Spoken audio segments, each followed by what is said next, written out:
अनघा ही केवळ एका स्त्रीची कथा नाही, तर ती अनेक स्त्रियांच्या आयुष्याचं प्रतिबिंब आहे। ही कथा आहे त्या स्त्रीची जी स्वतःच्या भावना, स्वप्न आणि अस्तित्वाच्या शोधात संघर्ष करते। समाजाच्या परंपरा, अपेक्षा आणि जबाबदाऱ्यांच्या जाळ्यात अडकलेली नायिका स्वतःचा मार्ग शोधण्याचा प्रयत्न करते।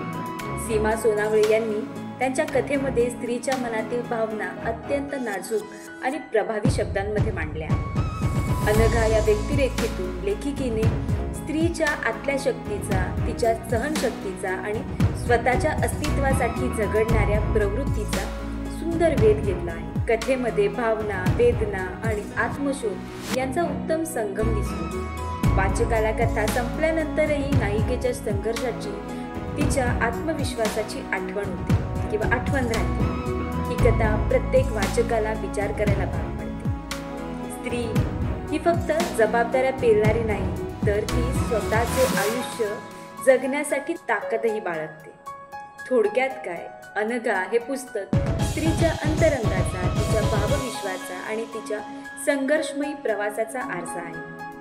विचार करायला लावणारं, हळवं आणि प्रेरणादायी असं हे साहित्य लेखन आहे। अनघा जरूर वाचा।